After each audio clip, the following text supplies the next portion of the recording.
हाय, मी अस्मिता. आज आपण नाचणीचं थालीपीठ करणार आहोत. थालीपीठ थोड्या वेगळ्या पद्धतीने करणार आहोत, पण हे थालीपीठ मी घरी दोनदा केलं आणि घरात सगळ्यांना खूप आवडलं. म्हटलं ही रेसिपी तुमच्याबरोबरही शेअर करावी.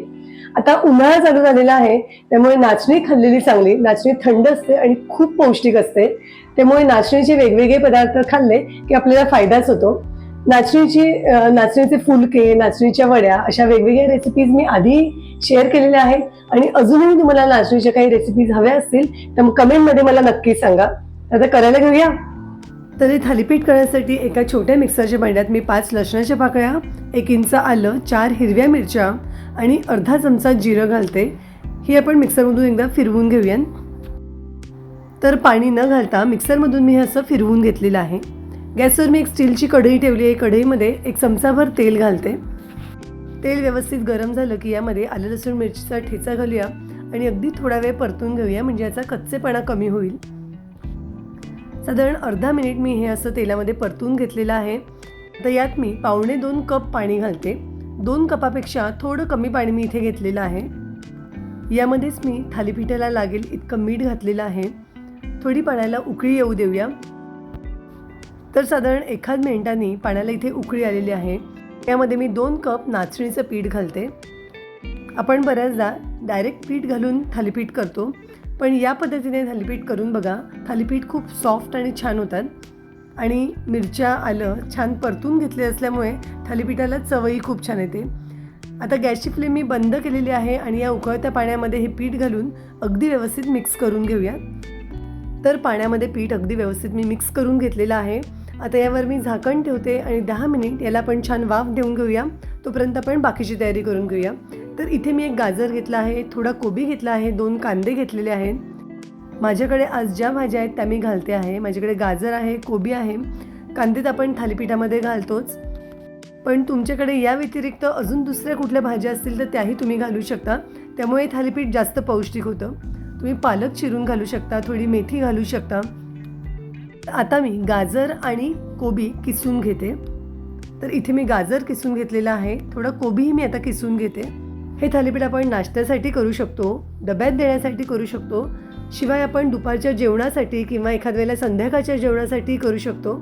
कारण यामध्ये आपण भरपूर भाज्या घालतो, शिवाय नाचणीचं पीठ आहे, त्यामुळे भाजी पोळी करण्यापेक्षा हे थालीपीठ आपण करू शकतो. तर इथे आपला कोबी किसून झालेला आहे. आता मी कांदे बारीक चिरून घेते.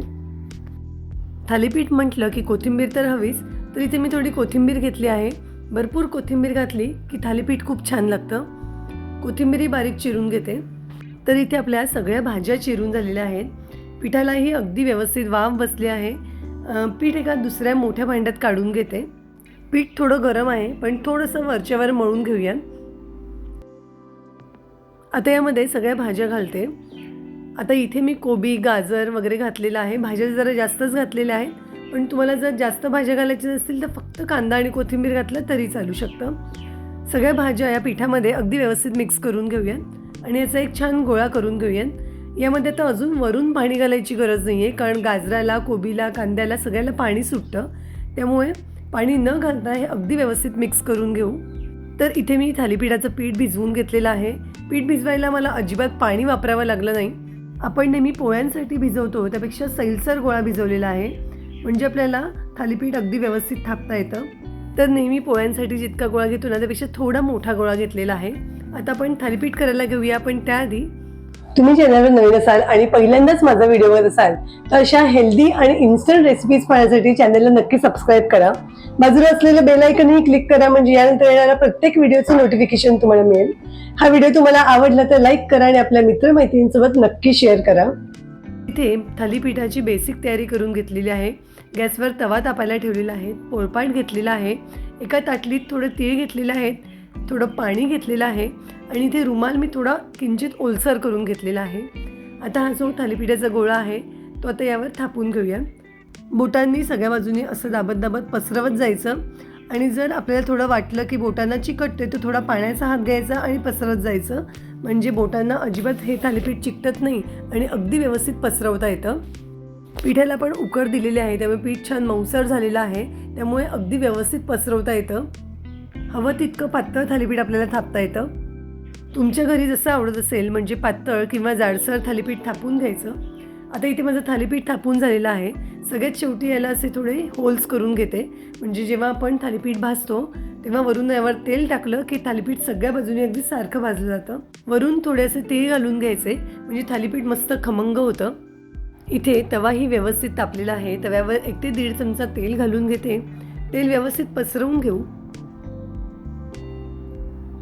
आणि अगदी अलगद कापडावरचं थालीपीठ तव्यावर घालून घेऊ. थालीपीठाला जिकडे आपण छिद्र केलेले आहेत त्यावर थोडं थोडं तेल घालून घेते, म्हणजे सगळ्या बाजूने थालीपीठ अगदी छान खरपूस भाजलं जातं. कडेने थोडं तेल घालून घेऊ. आता गॅसची फ्लेम लो टू मीडियम करते आणि एका बाजूने थालीपीठ छान खरपूस होईपर्यंत वाट बघूया. जर 2-1 मिनिट झालेले आहेत. थालीपीठ एका बाजूने मस्त खरपूस भाजलं गेलेलं आहे. दुसऱ्याही बाजूने असंच भाजून घेऊया. आता मी गॅसची फ्लेम थोडी मोठी केलेली आहे. दुसऱ्याही बाजूने थालीपीठ अगदी मस्त खरपूस भाजलं गेलेलं आहे. दोन्ही बाजूनी खरपूस भाजलं गेले की थालीपीठ चवीला खूप छान लागतं. तर इथे आपलं अगदी हेल्दी मस्त झटपट असं नाचणीच्या पिठाचं थालीपीठ तयार झालेलं आहे. ही थालीपीठं तुम्ही चटणीबरोबर, लोणच्याबरोबर, दह्याबरोबर, लोण्याबरोबर खाऊ शकता. चवीला खूपच छान लागतात आणि अतिशय पौष्टिक आहेत. त्यामुळे उन्हाळ्यात एकदा तरी ही थालीपीठं नक्की करून बघा. तर आज आपण केलेलं हे नाचणीचं थालीपीठ तुम्हाला कसं वाटलं हे नक्की मला कमेंट करून सांगा. करून बघा, कसं झालं हेही सांगा. पुन्हा भेटू अशाच एका मस्त हेल्दी रेसिपीसह. धन्यवाद.